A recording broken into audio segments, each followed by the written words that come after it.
Good morning. Good morning from Denmark. I'm a little bit late this morning. I've been having one of those mornings. You know, those mornings. Oh dear. So, going to do some work with the runes.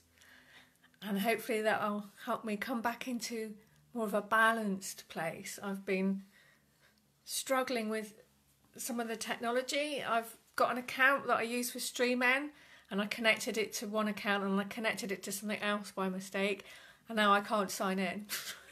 So it's like, yeah, I don't know how to sort this out. So, you know, when you get frustrated with things and you can't get out of them, it's kind of like got into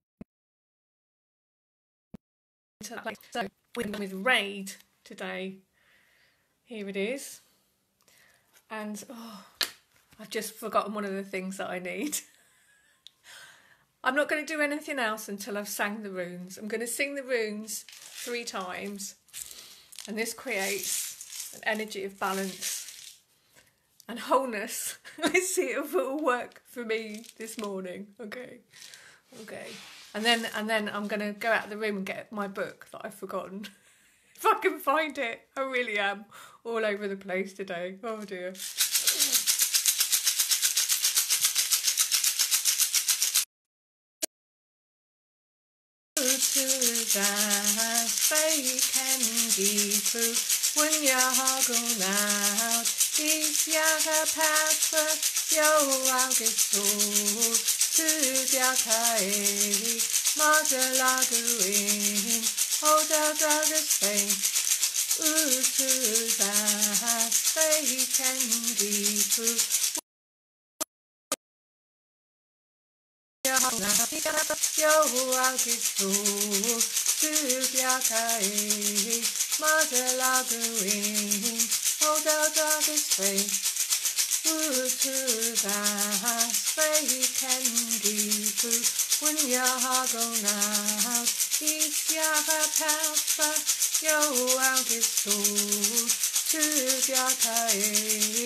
So just connect to that feeling that you have created a circle of runes around yourself.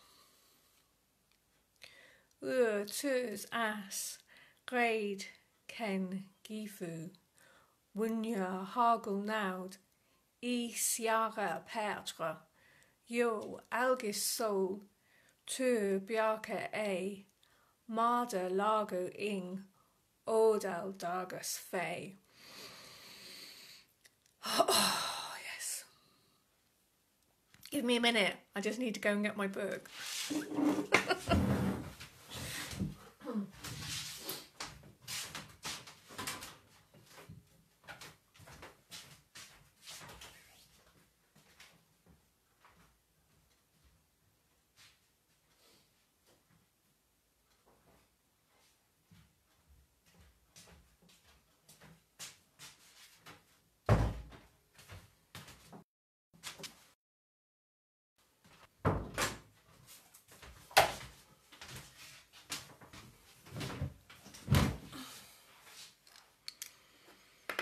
Okay,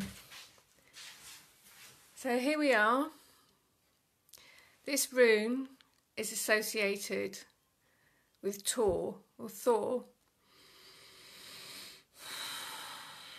And as I've said before, all of these runes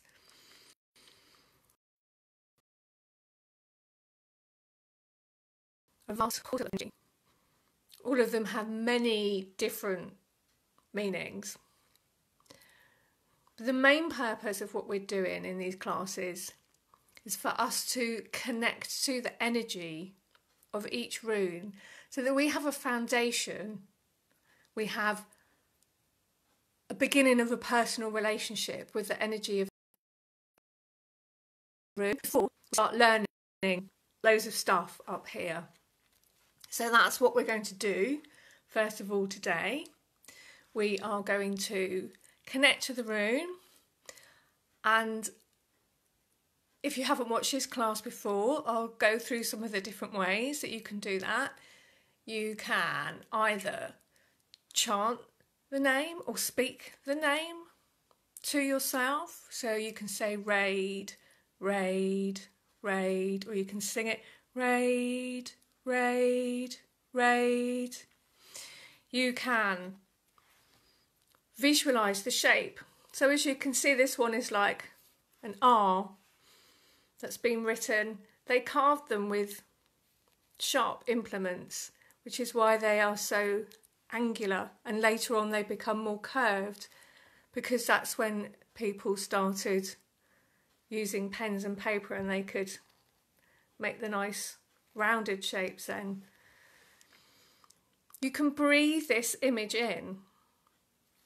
Imagine that you're breathing that image in. If you're visual, this works well, breathing it out. Or you can imagine that you're breathing the sound in and breathing it out.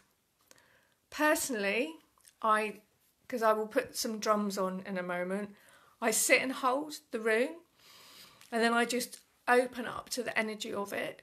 And quite often, usually what happens is the rune kind of grows over me. And see what's there. Just like if you were meeting a friend for the first time, well, you wouldn't know they were a friend, would you? If you were meeting a person for the first time, you would just be curious about finding out about that person. Morning, Kirsty. No, I don't know. Kirsty's written, I don't know why I called you Alison, because she just said morning, Alison. No, I don't know why. My energy's all over the place.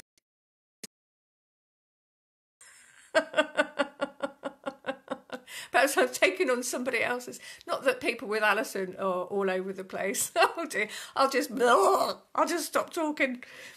Let's do our journey together. So you can chant it, you can sing it, you can just simply hold it. If you don't have a rune set, doesn't matter, just write this down on a bit of paper and just sit and hold it and simply be open to what you get. That's all you need to do. Now you can, it's good if you haven't worked with the runes before, just be open, just be curious. I'm working with these because this page is called Ascension runes. I am working with these runes particularly for this class from the aspect of what do they mean to our you don't have to do that. You can if you want to, but you can just, you know, come from wherever you are. So let's have some drums. I hope you can hear me all right. I haven't got my microphone or anything set up this morning because I haven't been able to get anything to work today. So I hope you can hear all this all right. Okay. So we'll have about 5 minutes of this, okay? I will give you one clue about Reid, one information. It's journeys.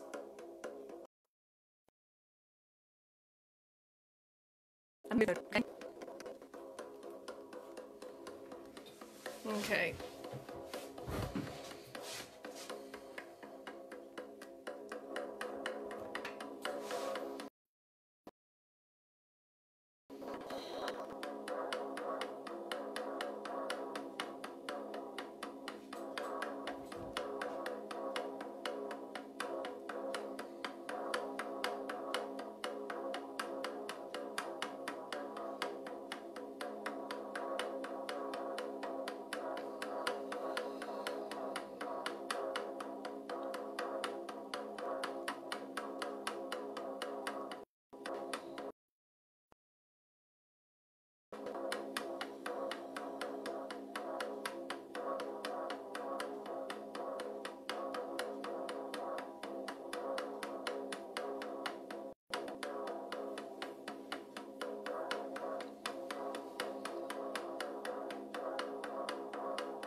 Okay, so I'm going to read out to you a little bit from this book.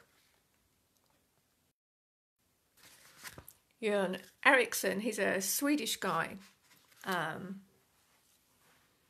There's lots and lots of books. Introduction to Runes. You can also find out loads of stuff on the internet. So just have a look around for something you like. But I do like this one because his body of work is quite different, I think. And he talks about Reid as being the rune of Tor, the god of thunder. So Tor represents lightning.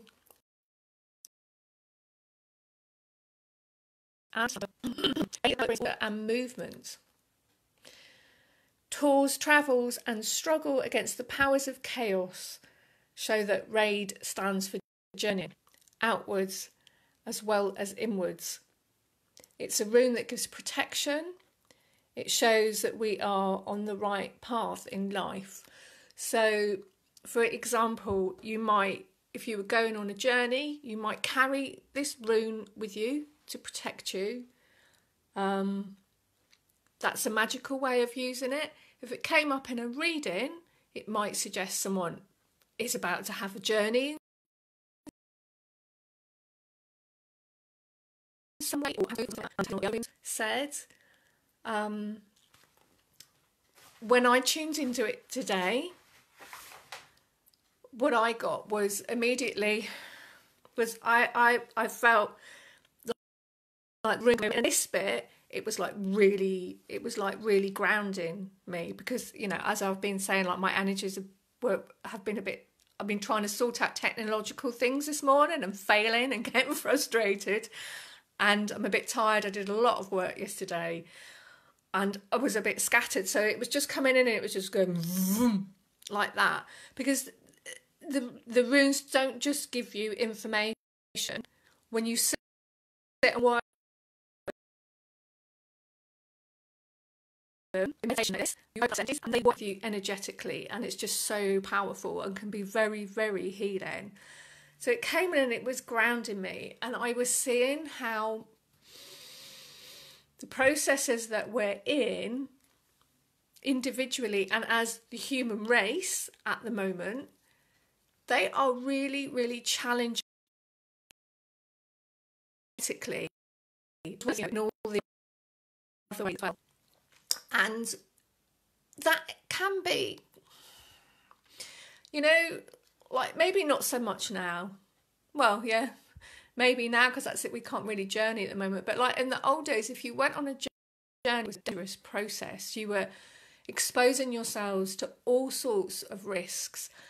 And yeah, now in the time of the coronavirus, if we go on a journey now, we're also exposing ourselves to all sorts of risks. So I felt it come in and ground, but also like, that's interesting. I just read that out in Jörn Eriksson's book about the protection because I'd forgotten that actually. I felt it come over me. Like, I don't know if any of you have heard of the Merkabah, but it was a bit of a similar experience. The Merkabah is a sacred geometry shape, and it can be used for like strengthening and being a shape that holds your energy while you're going through like enlightenment or ascension process. It was like it came in, and all of a sudden I felt much more like it was doing stuff to my energy. It was grounding it, but it was also like solidifying it, not in a rigid way, but in a way where it was like strengthening those boundaries and bringing things back together that I've got too scattered. And so Reid was sort of saying it's the energy that can come in and help, because all of these like ascension processes and evolutionary processes, there is a certain amount of risk and danger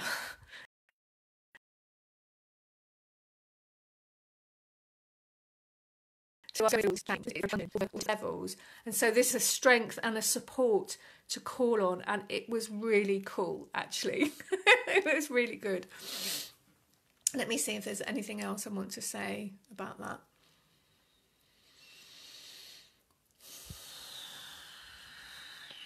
Yeah, a couple of weeks ago, I can't remember what the question was that I had in my mind now, but as I've mentioned before, if I have something that's troubling me or something that I need some inspiration or advice on, I'll pull a rune and I say I can't remember what the problem was now, but I remember that what Reid said to me was, I can help you deal with this change. So it was something I quite rigid in, whatever it was, and it was something that I was finding hard to like open up and do something different. And Reid came in and said, "I'll help you." So there's the thing about journey, and there's the thing about movement. It also means like changing direction as well. So if there's something you changing in your life, Reid can come in and help you with that. So I'd really, really love it if you'd like to write in below any questions that you have or any experiences that you'd like to share. You know, this is something that I really love working with. I've worked with the runes for a couple of years now. And, you know, I'm always learning. So I always love to hear other people's experiences. There is no right or wrong, I think, when you get a message from the rune. Because I said they're a vast doorways and they speak to you. It's a direct experience. It's great to learn things. And, you know, if you really get into the runes, it's like it never stops, that journey. I also wanted to mention that I have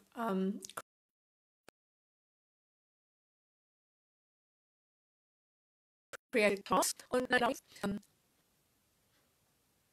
that is about learning how to use the runes in a reading. You'll see it is pinned to the top of the page, so you can go and have a read about that. But we will be working with the Norns, which is amazing stuff, working with their energy. And also the people that can join the class. I will volunteer for someone, so I can show there's a particular reading spread and layout and technique that I'm going to teach you. That's amazing. And I'll be asking for a volunteer to sort of do a practice reading on. I mean, it will be a real reading. I'll show you how to do it, but I'll need one person who doesn't mind being a guinea pig for everybody else, so I can show you how to do it and you can see the processes of it. So that will be at the end of June. All right then, so I think that's it for today. So next week we will be doing Ken, which is a fire rune. Lovely. All right then, everyone. Wish me luck with sorting out my technology problems. See you next week. Bye. Bye.